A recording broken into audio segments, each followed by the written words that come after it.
Bender has always dreamed of being a folk singer, but that dream has always been a distant one.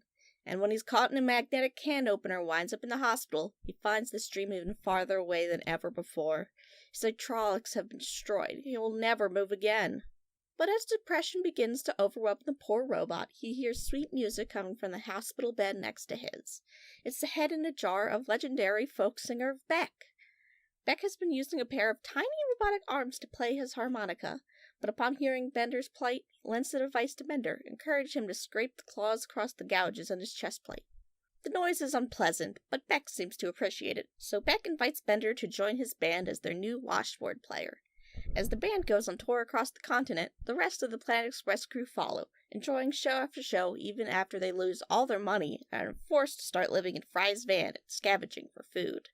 During the tour, Bender discovers that he has become a hero to other broken robots, living proof that they can still find new purpose and remain useful. But as Bender witnesses their plight, how poorly his fellow broken robots are treated, thrown out in the trash, melted down to scrap metal, Beck suggests he pour his feelings into a song. Bender wonders if maybe Beck can get his musician friends together for a benefit concert to raise awareness of the tragedy of broken robots, and the resulting musical extravaganza Band-Aid soon arrives. The rest of the Planet Express crew join Bender in his hotel the day before the show, and with electronic tears in his eyes, the robot tells him that he's never been happier. He's making music with his idol Beck, he's been doing genuine good helping his fellow broken robots. Thanks to that accident that paralyzed him, his lifelong dream has finally come true. But that night, to everyone's shock, Bender miraculously regains his ability to move. Ordinarily, this would be a good thing, but Bender's entire musical career is predicated on being broken. If he can move, he'll be declared a fraud and his career will implode. Bender decides the best thing to do is to hide his recovery, for the show must go on. And the show indeed goes on until Bender is invited to play his new song and is unable to restrain himself from dancing across the stage. His secret revealed, Bender runs off, booed by the angry crowd. But when he sees Beck for the last time, the singer forgives him. They did make some wonderful music together, didn't they? Welcome to Space Podcast 3000, where the future is in the past.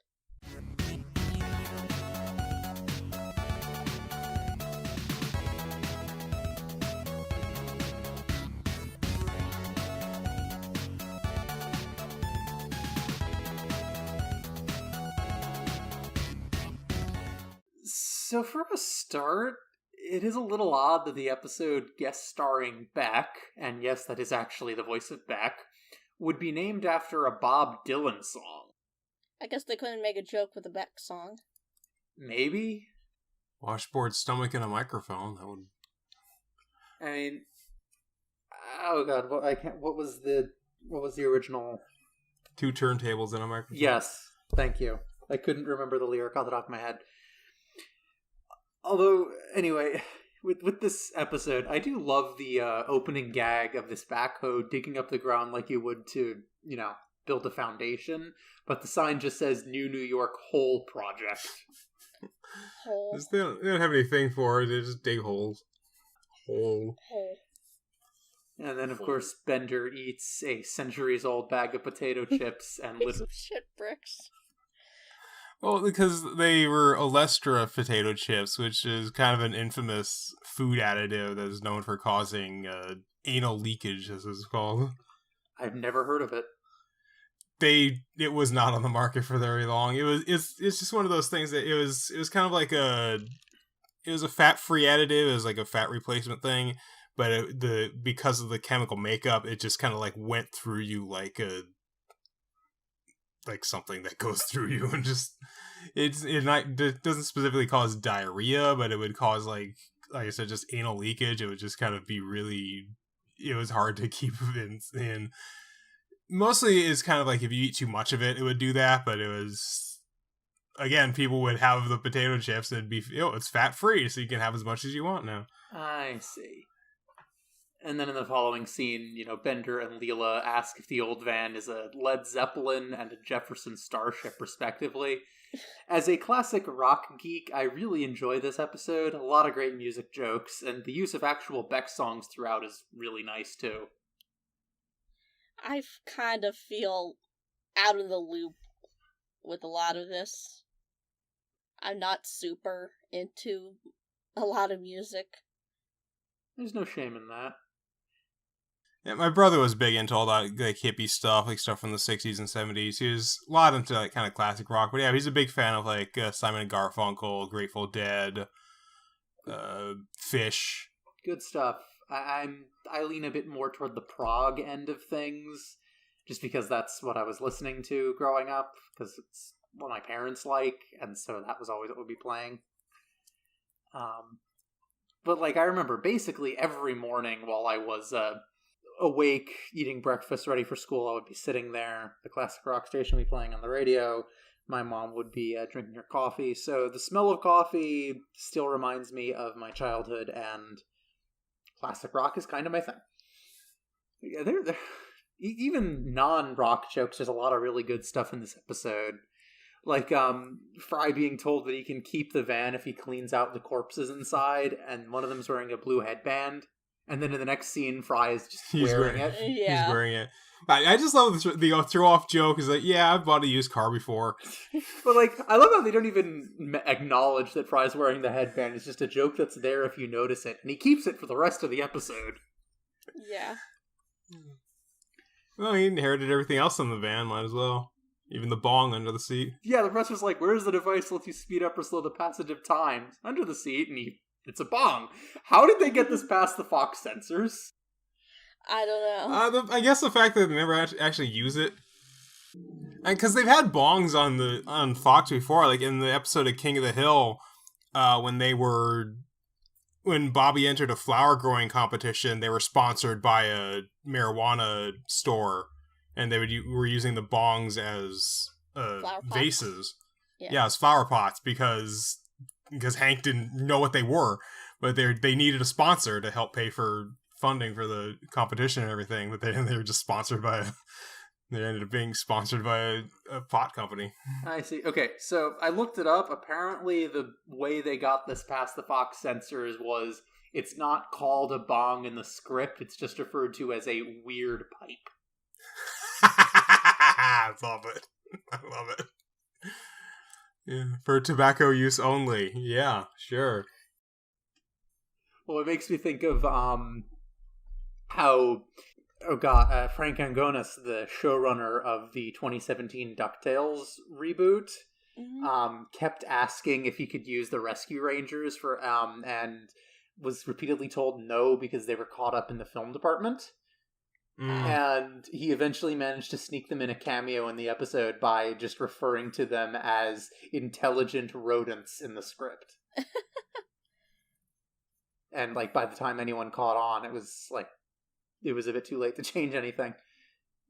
That's weird. They have such a stranglehold on these things, but they never really. It doesn't seem to be that difficult to get around it. Well, in this case, it was by that point like they would have had to rewrite half the episode.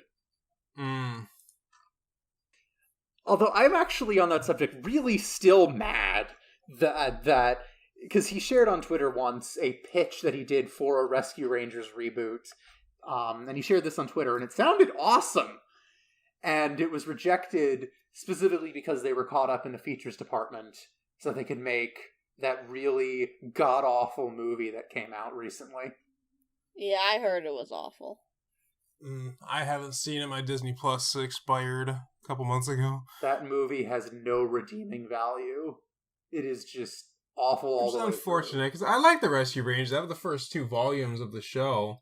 Well, it's just like, imagine like Wreck-It Ralph or, imagine like Wreck-It Ralph or the Lego movie, but with zero actual love, just entirely cynical.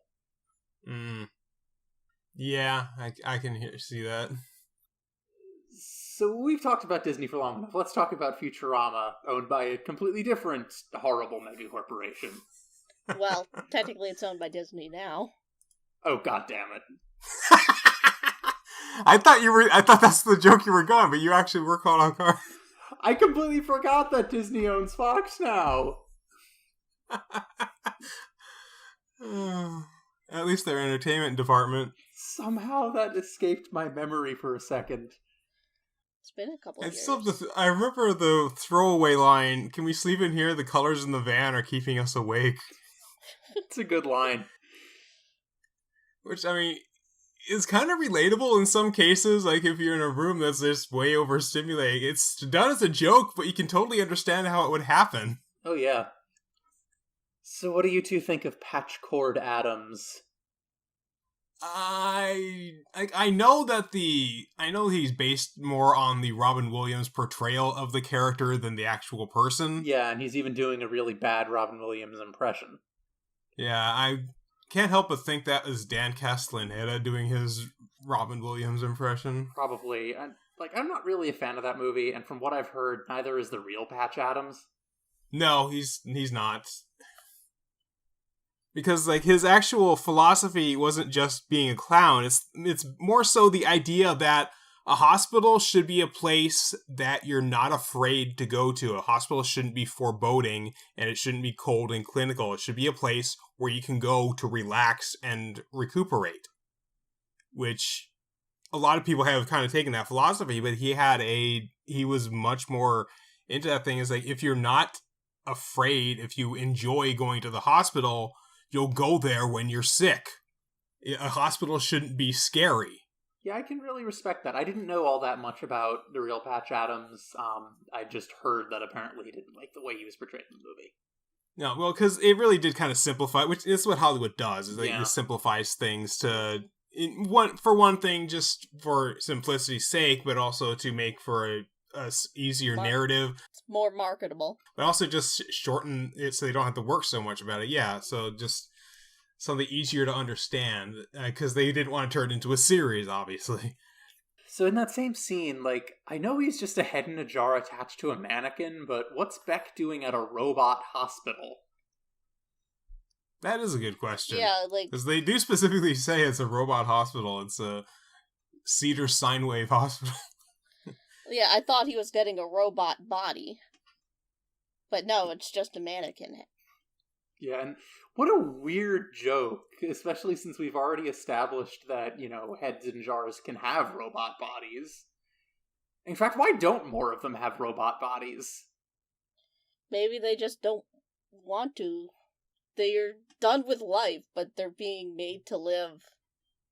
Yeah, I think that is one way of looking at it. Maybe they like just being able to share their wisdom with people. Maybe they don't want to actually have to go out and do stuff. I can totally sympathize with that. Sometimes I too just want to sit in my room and veg. So, the standout line for me in this episode is when Beck is like, use the power of mental thinking. What other kind of thinking is there? Positive thinking, instinct. Anyway. So the map of the states is very blink and you'll miss it, but there's some great jokes there. Oh yeah, there's a lot of really good stuff. They had high cal and low cal. Yes, New New York and New Jersey, Sylvania and the Penn Republic. Which is it's like Czechoslovakia and Washington AC, West Virginia and East West Virginia, which I think is my favorite. Yeah, that's good. Because, West Virginia isn't... I mean, technically, yeah, it's west of Virginia, but it's also north of Virginia. So why is it not called North and South Virginia? It's just Virginia and West Virginia. Northwest Virginia. Because that was the Confederate split right there, but... I don't know.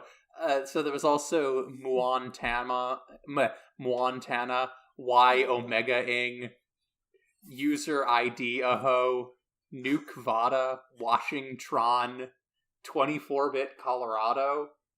I think it's meant to be like 24-bit color. Yeah. And X Oregon.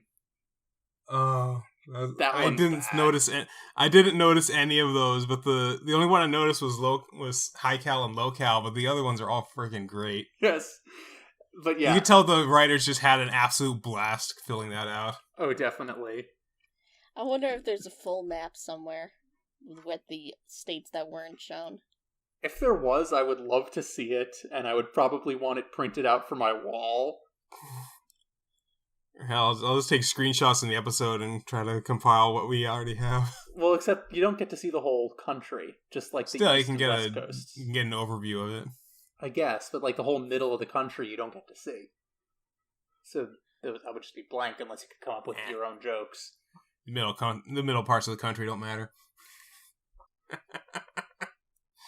That's why they're called flyover states. I have a friend who lives who's living in Tennessee. Be nice. I also have a friend who's living in Tennessee. I have friends from the Midwest. My mom's from Michigan. I'm just making jokes. So there were some really good just jokes related to Beck and his music library in this episode. Like when I wrote Devil's Haircut, I was feeling really, what's that song about?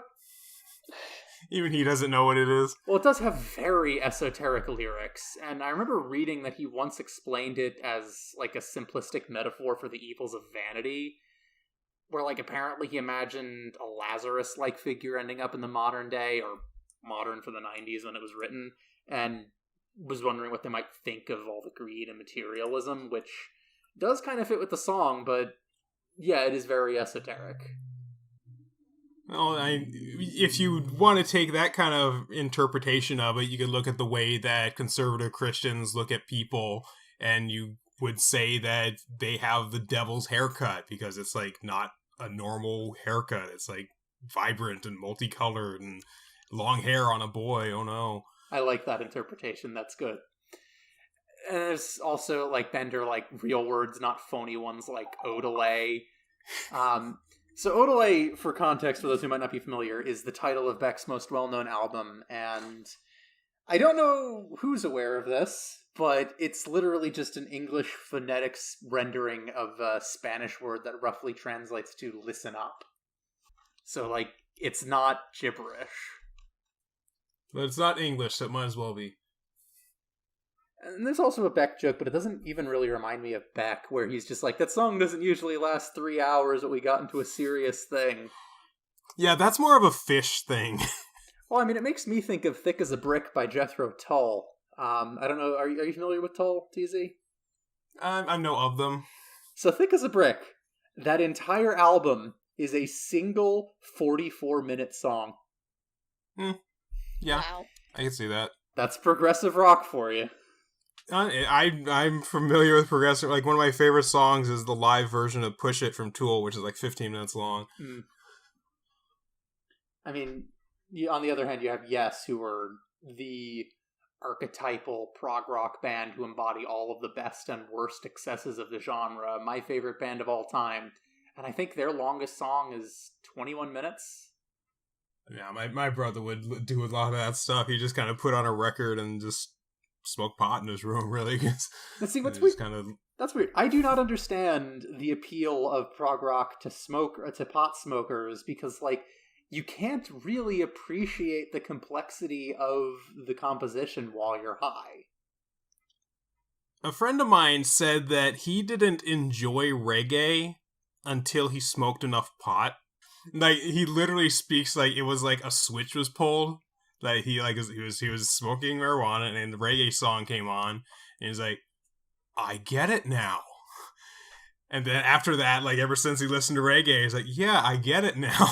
Weird. Even when he's not high listening to it, but he like had to be high the first when he heard a reggae song. He's like, I totally get it now. That is bizarre. But yeah, like I am not into drugs. I don't smoke. I've just never really. Me neither. I've never really seen the appeal.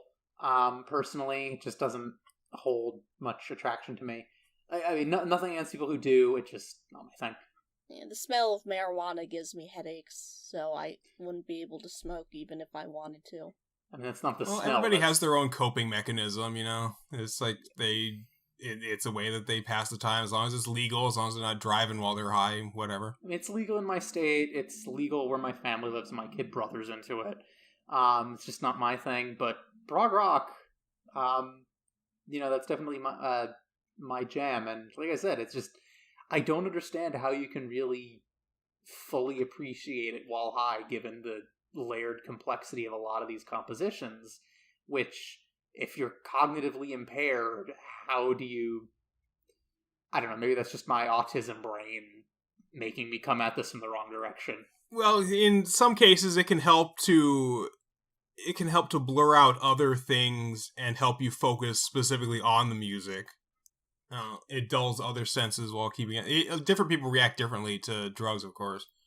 But yeah, my least favorite part of going to outdoor concerts is people who just start smoking pot, and it just reeks. And yeah, like you said, I tend to get headaches as well from that. What's that smell? It smells like Otto's jacket. So yeah, let's get back to Futurama. We probably should at this point. And speaking of the actual music in this, the one song I really did not like was the original composition at the end, My Broken Friend. I thought that was, like, I can see how there would be a good song under that, but the lyrics were very corny. I mean, Bender wrote it, to be fair. Of course, yeah, but also just the way it was performed, I feel like it wasn't mixed particularly well. Like, I get that it was just made for the show and everything, but the previous songs that have been on the show have all, like, previous original music has all been really enjoyable, but this one was really kind of awkward to listen to. Yeah. Yeah, I don't know if the Futurama writers are really cut out for writing folk rock. Which doesn't even necessarily need to be folk rock and that sort of thing, but it could be the fact that it is supposed to be kind of a charity single.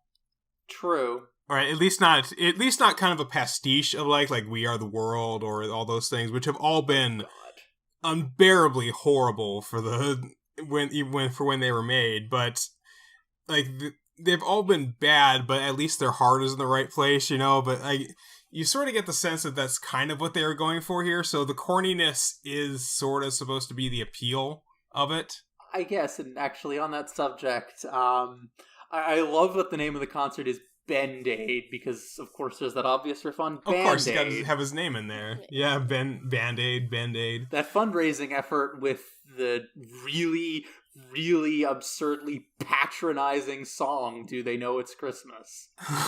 Oh, God, I forgot about that one. But like, yeah. You want to talk about terrible charity songs, that is probably the worst of all time. Where the rivers never flow. Yeah, you mean the fucking Nile? The largest river in the world? God, like, seriously, that song is the actual fucking worst, because not only is it a terrible song, it is, as I said, it is just horribly patronizing. And it's a Christmas song, too, so you hear it every year. God. I mean, Christmas songs are on another level of bad on their own, let's be real. True. Well, the concert scene, Band-Aid, did have, Bender asking, how can I sing about being broken when I'm not? And that never stopped Bruce Springsteen. He didn't fight in Vietnam, and that didn't stop him from writing a song about it, because he drew from the experience of his friends who did. And since when has Bender been about the truth? Good That's point. True.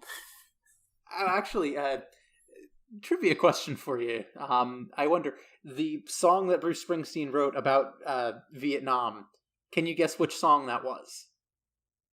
It wasn't Fortunate Son. It was Born in the USA. Yeah, I was about to say that. Yeah, that song is, despite the very patriotic sounding chorus, is very explicitly about soldiers from Vietnam coming home and not being able to find work.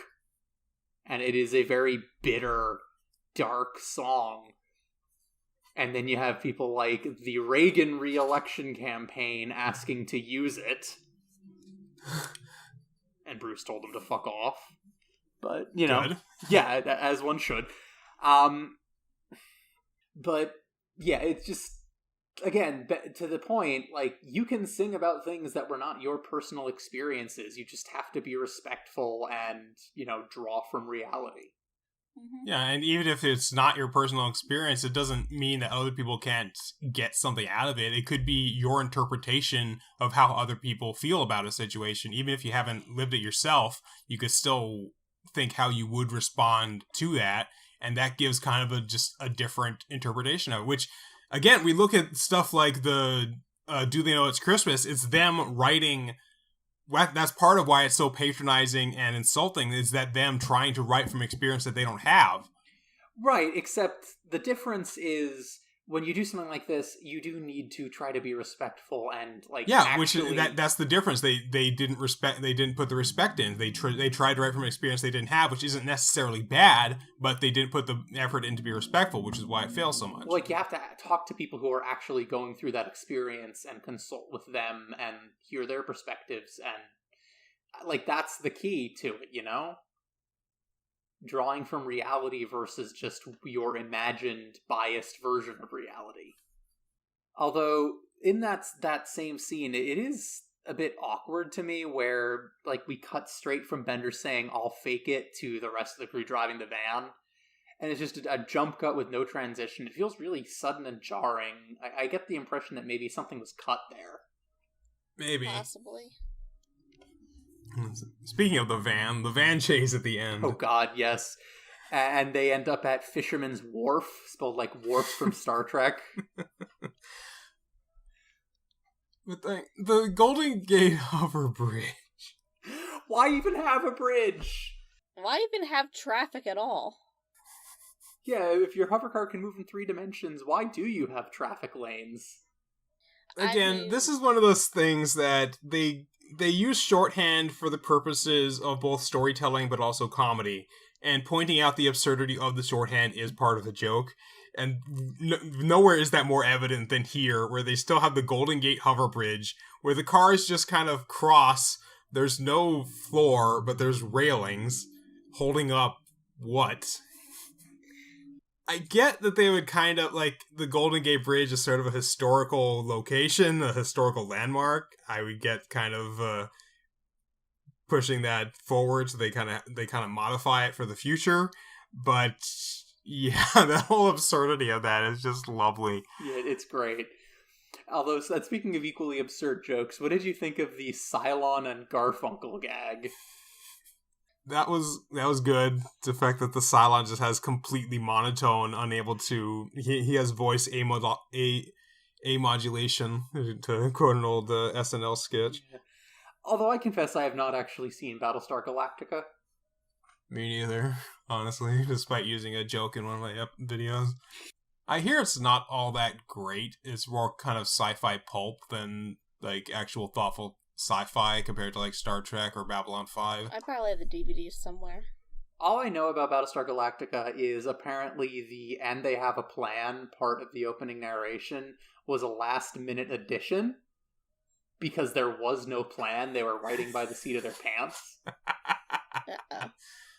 And literally that line was just added to try to catch the viewer's attention, and then they had to come up with the plan retrospectively and retcon one in, and they just could not find a way to make it make sense. Again, that's just what I've heard. That's basically the only thing I know about Battlestar Galactica. Knowing about writing for TV, I could totally see that happening, though. Yeah.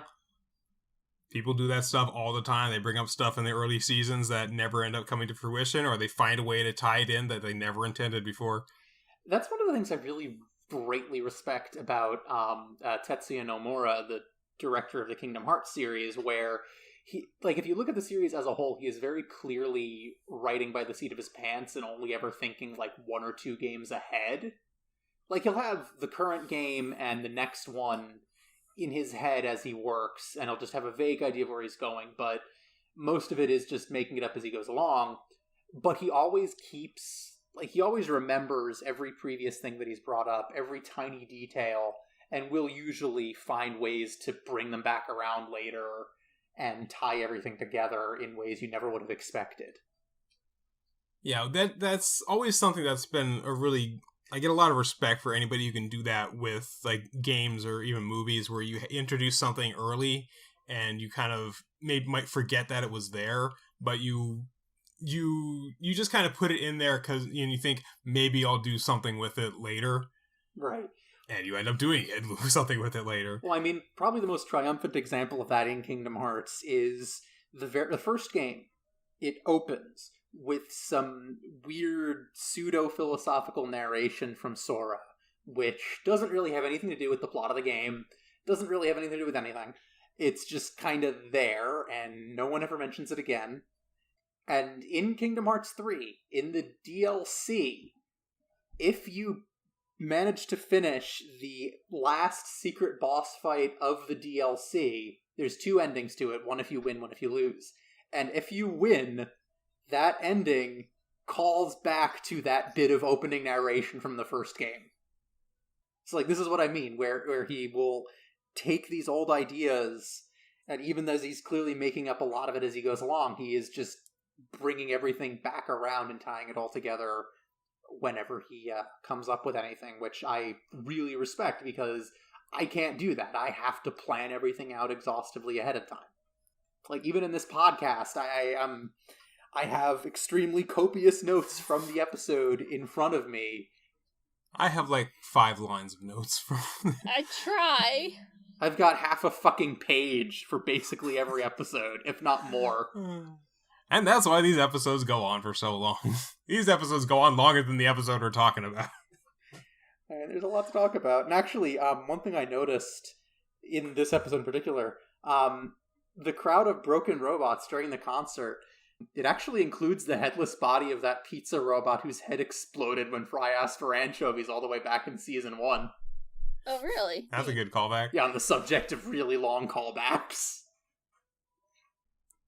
I just like to say, congratulations, we went an entire episode without bragging about late-stage capitalism. We've done that before. Just not often. But as I said before, I really like this episode. It's not the best in the series or anything, but it feels engineered to appeal to me specifically. Right, yeah, which I can understand. I mean, this whole thing, it's like, did they write this episode premise and try to find a artist that would go along with it, or did like Beck talk to them and was like, if you have, I'd be interested in working with you guys, and they kind of write this episode about? Because like, I don't know, because this is in their 3rd season, so they're obviously able to start getting celebrities on board with working with them, because it's a show that's starting to have an established fan base. So I always wonder when they have an episode that is so closely tied to a particular artist. Yeah, I'm not sure, and now that you mentioned it, I am looking online, trying to find any information about the production of this episode, and I'm struggling. They probably had a vague idea, because, you know, Bender's folk singing and has come up before, so they probably were going to make an episode sooner or later. And they just... That is a good point, yeah. Although the fact that it is, it is folk singing could also be the fact that these are public domain songs. I don't know, but yeah, the only trivia I can find about the production of this episode is just that Beck specifically requested that the writers add more jokes poking fun at him. That's all I can find. That's good. I like that he's able to kind of have jokes about himself. You'd like to see that in a guest star, someone who's not afraid to make jokes at their own expense. Yeah, I'm just having trouble finding anything else. There's just not a whole lot of information. I mean, I haven't seen commentary for this episode. I don't know if there is crew commentary on this episode, but I am just struggling to... Because you brought up the question, and Cheesy, and now I am really curious, and I'm not able to find any information. I have successfully nerd sniped you. Ugh. This is going to kill me. I guess it's time to go off. I haven't seen a barber today. Gonna get a devil's haircut.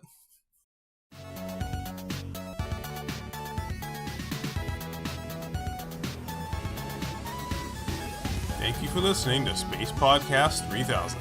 Your 3 voices of the future are Nova Altman, Doug Hancock, and Eden Valor. The theme music is Voxel Revolution by Kevin MacLeod.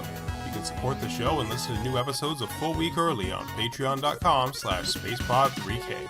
Follow us on Twitter @spacepod3k. Be sure to join us next time as the Planet Express crew gets really invested in a basketball game and time keeps on slipping.